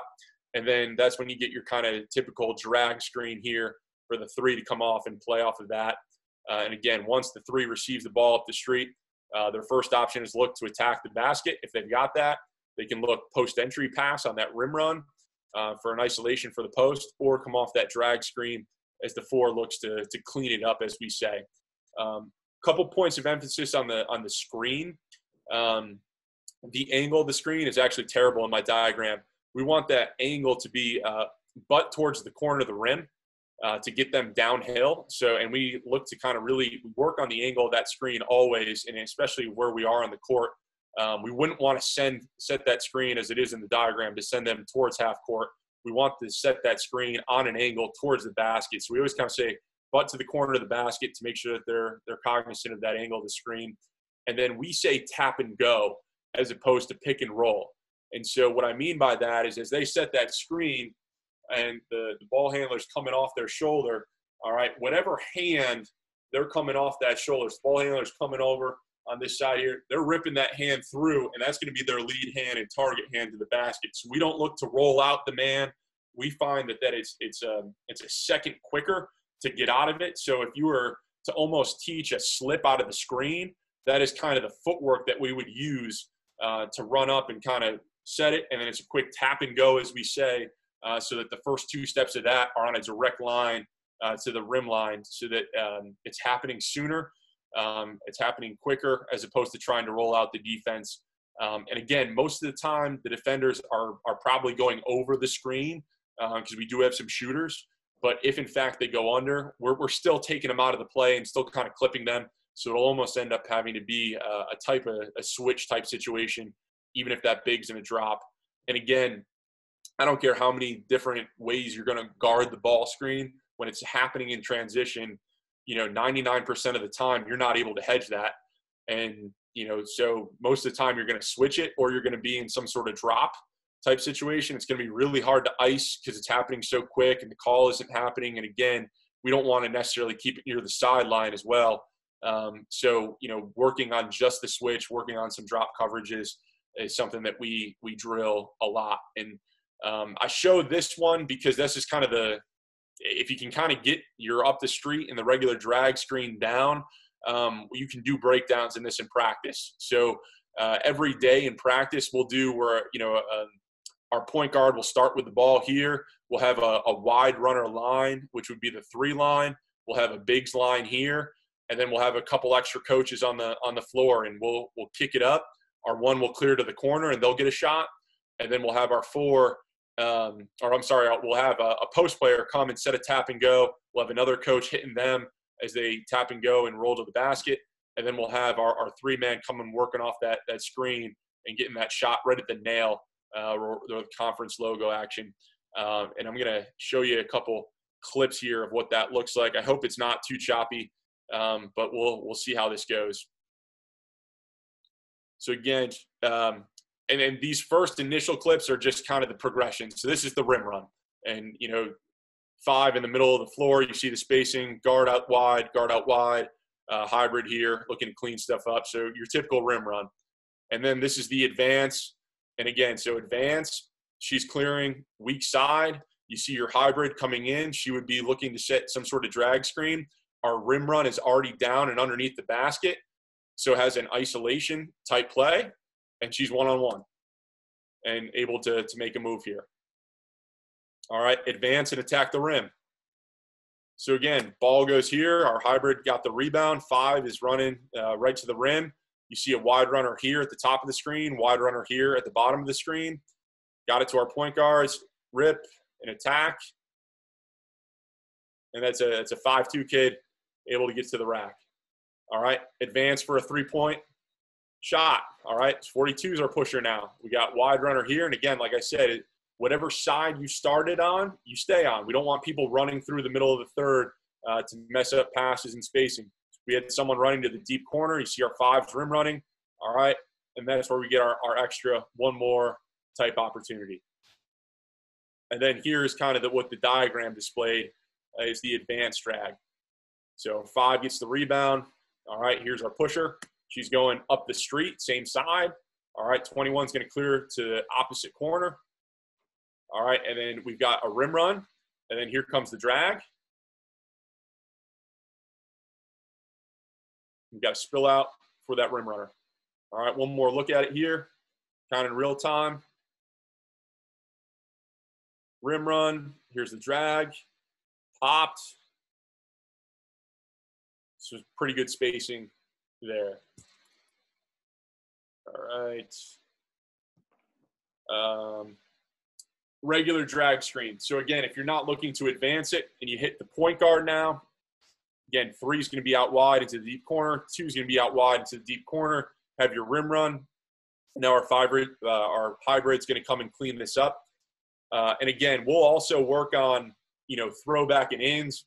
We'll kind of know what kind of defense the other team's playing. So if we know we're seeing a switch, we'll work some of those tendencies about slipping out of it or a throwback and in to try to get try to take advantage of the matchup.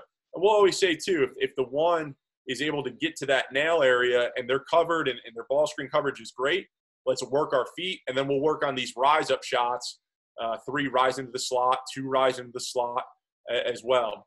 And again, and we'll get to this momentarily, a lot of people always are confused. So if your 4 is going to tap and go out of this and you've got a 5 down here, well, isn't that going to clog things up? Well, we have our 5s spill out to this short corner area. So as they come and attack, you'll see our 5s kind of spill out to this area as well. So if their man comes and stays, that's an easy dump off for them. So we'll work these type actions as well in practice to try to give our kids some options. So again, 21's the pusher here. Here comes the drag. She's able to get all the way to the basket. All right, pusher again. You see wide. We got a rim run. Here comes the drag with the pusher. Dump off for the 5. Pusher again, getting the drag. They go under. Pretty good 3-point shooter. All right, drag with a hybrid. She pops it to the top. Pretty tough guard. Feet are ready. Last one. Again, going. Little pick and roll action. You saw the 5 kind of spacing over. All right, across the street, same type concept as we talked about. And I won't bother you with the detail of the drawing here. We can just watch it as it develops. So again, our pusher has the ball. She crosses the street through the – oops, I'm sorry. I wanted to pause that. She crosses the street through the logo here. You got a rim run. doesn't wait for any kind of drag screen, and just looks to go. Out wide, across the street, looking to attack right away. It's kind of a bad clip. It's against the press. That's not fair. Here's a true one across the street. Again, when you cross the street, the point guard will stay kind of same side and just space out to the slot there. As you'll see, it happens here. Across the street, she spaces out. There's that hybrid on the drag. And you see the bottom of the screen, 24 coming up on that rise up action, just to try to keep that defense occupied. Here again, across the street, waits on the screen. And this works too if you've got a couple hybrids. I'll pause it. I'll pause it here. So we don't have a true rim run.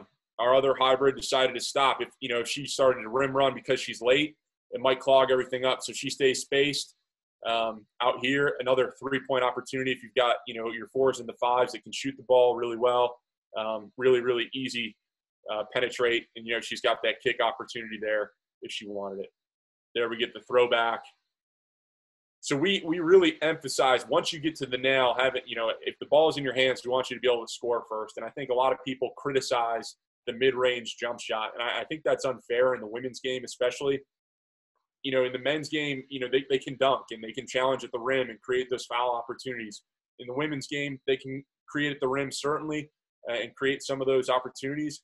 But rhythm shots, like the previous coach mentioned, are so vital. So if you can rep these shots and have, good form, and there isn't a huge rim protector, like you can get to that A10 logo and hit a rhythm pull-up shot. And so everything that we do with our guards is getting to that logo, working on that pull-up jump shot, but also working on your feet if you don't have that.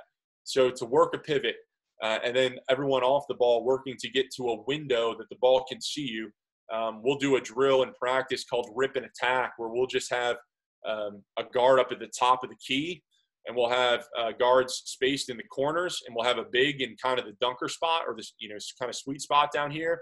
And we'll have them rip it through a defender and then get to the nail and then make some decisions. We'll have some token defense in there, and certain teams will collapse on that ball. And so once they collapse, we'll try to work to get the perimeter guards to get to a window for a shot or a re-attack, or we'll have them work and try to challenge the 5 for those dump-off opportunities. And that's an element of practice that we do that's simple, that gives us that work your feet mentality. And then once they pick up their dribble, also find that window for other people to come in and help them get a rhythm shot. We'll go dribble ats with this as well. And we will also, where did my dribble at clips go? We got attacks, cross the street, pull up my dribble ats. I'm sorry. Dribble ats, this Mac. Man.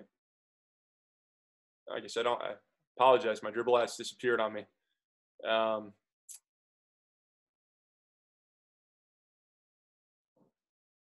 That's no good.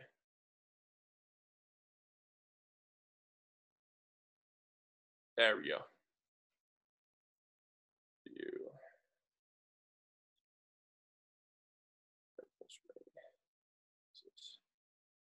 Did I lose you?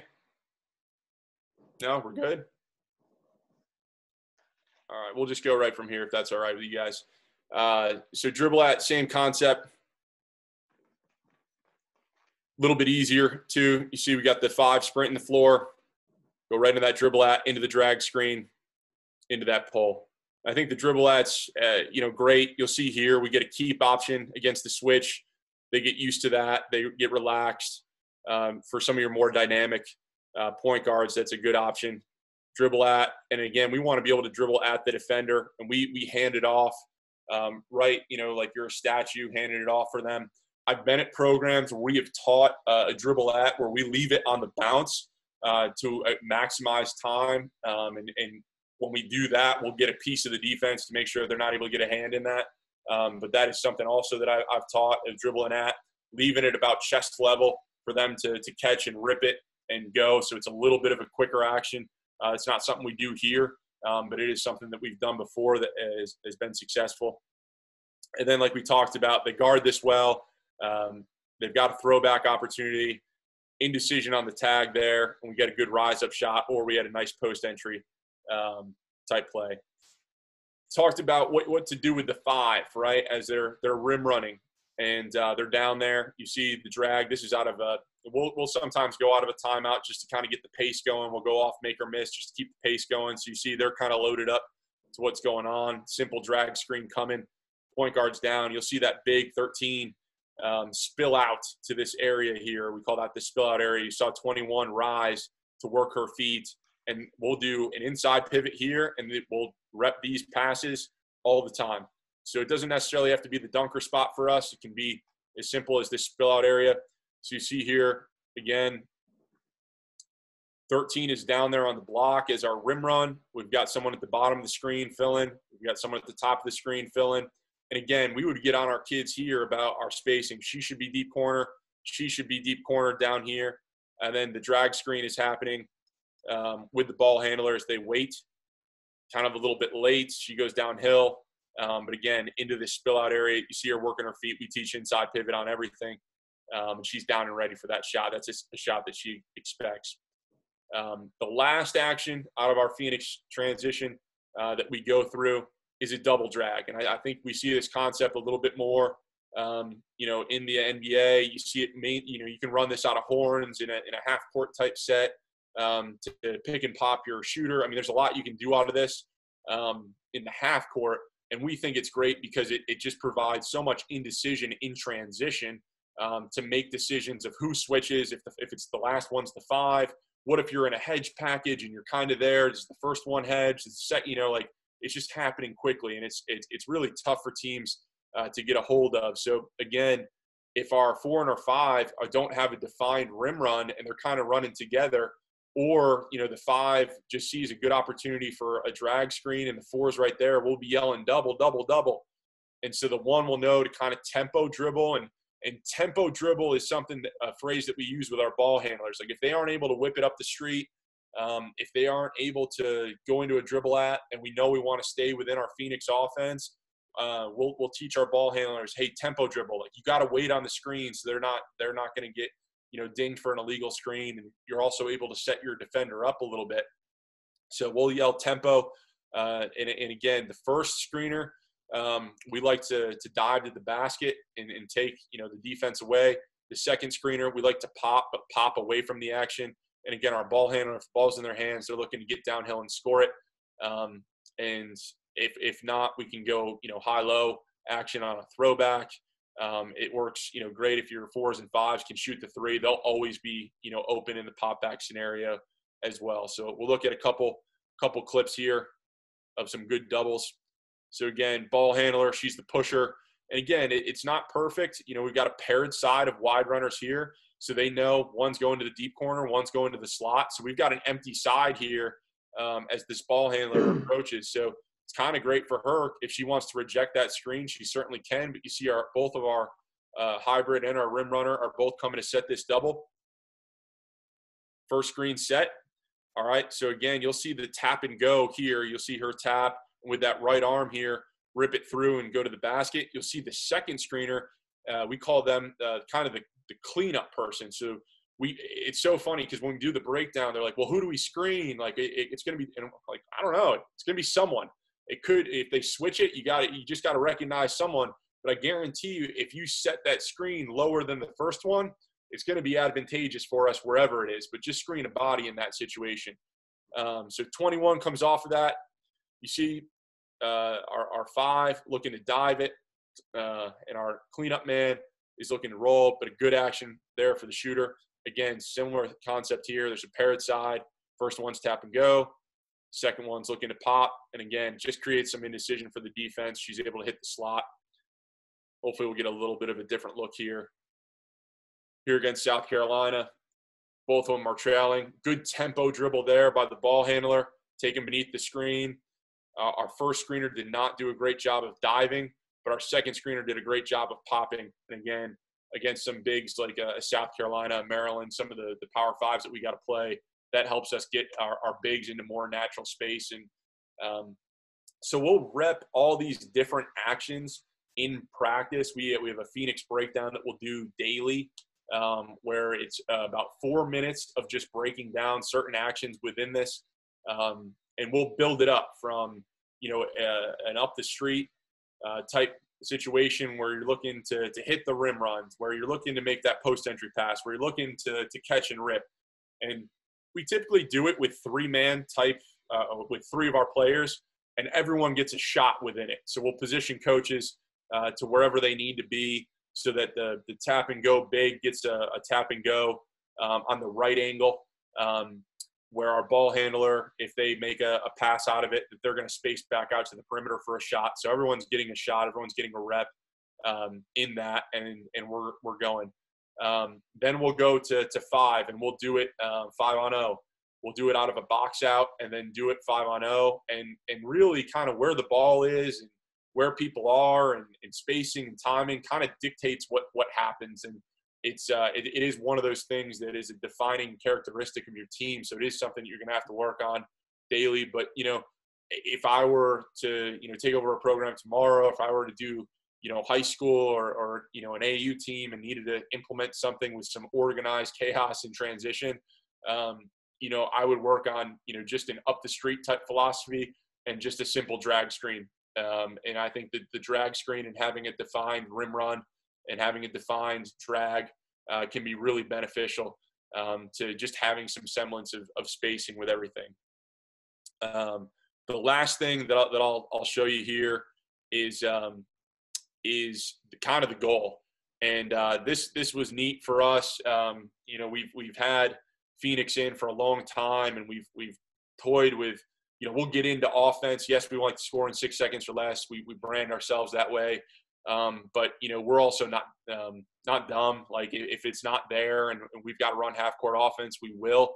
But obviously the challenge with that, getting into a 1-4 high set or getting into a box set or getting something like your spacing's all jacked up. So we try to go Phoenix into just some constant motion and some constant things. And I heard earlier, the 5-out motion, and I think you can do this to flow into those kind of concepts and make it your own. We toyed with a few different ideas this year, but we wanted just some constant movement. We wanted some off the ball action.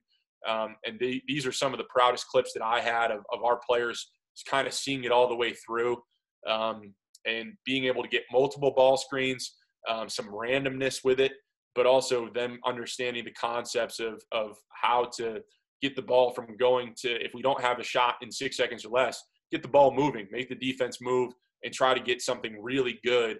And as we all know, if the ball moves sides, a couple times we're going to get something good. If the ball stays hot, I say, if the ball is hot and the ball is moving and the ball is exchanging hands, it's a good thing for your offense. I heard a term at one of these clinics the other day of ball energy, and that was a great phrase that I loved and gonna coin with our players as well. Is you got to give the ball energy.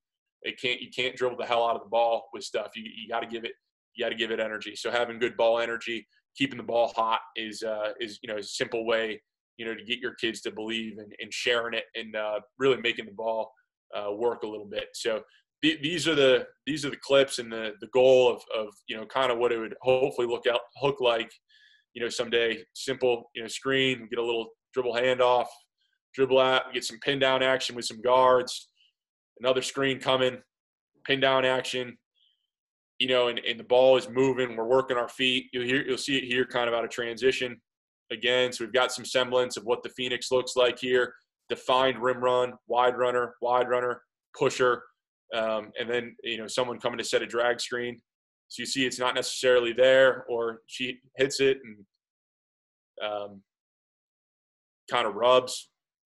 And then we kind of try to get into a little bit of a random offense with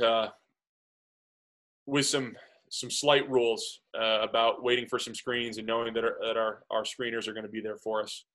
Again, drag screen happens, nothing there, work our feet, get some spacing, a little bit of a dribble at, throw back into an ISO.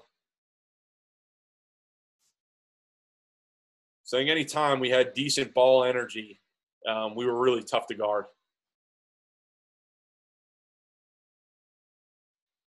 get into offense, dribble at, screen,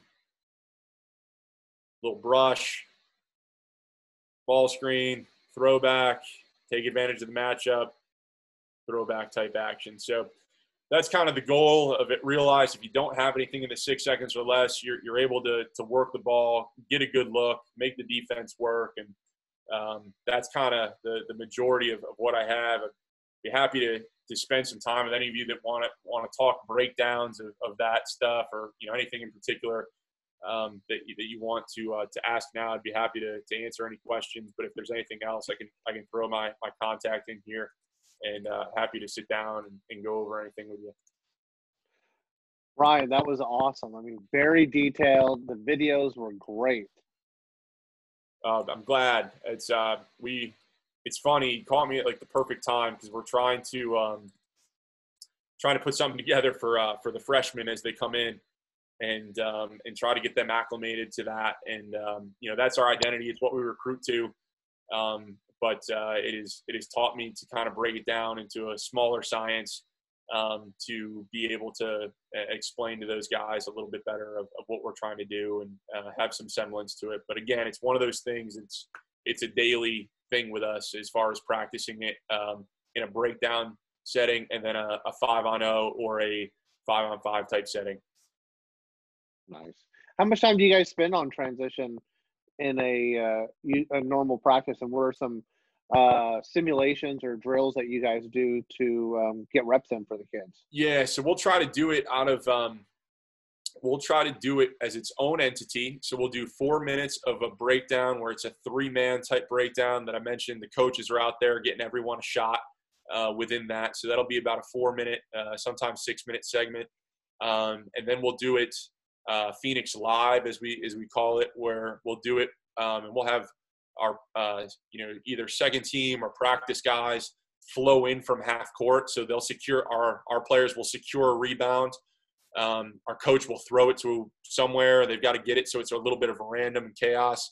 And then our practice guys will flow in from the sideline towards half court, touch the logo at half court, and then be into transition to simulate it that way. We can also start it from a box out. If you want to incorporate your defensive rebounding drill, you can incorporate it from a shell if you want to, a simple one where you're just kind of moving the ball from side to side to get good position. And then, you can throw up a shot, the kids are yelling shot, box, that kind of thing. And then now they're going into transition. And then sometimes we'll simply do it just to start offense. We'll say, well, let's go Phoenix into a particular play call. So let's see if we can get something in Phoenix. If we don't, let's pull it out and then get into a play call. But it kind of teaches our players the rhythm of trying to go faster and to get to the right spots and to get the spacing right, and just to kind of be a little bit on alert to be a little bit faster. Awesome. Thank you so much. I appreciate your time. I really do. Absolutely. This is awesome. You've been killing it. I mean, every day there's something new on your Instagram or something new for the game. So anything that I can do to help you guys, I'd be happy to. Appreciate it, Ryan. Have a great evening. Thank you, guys. Bye-bye.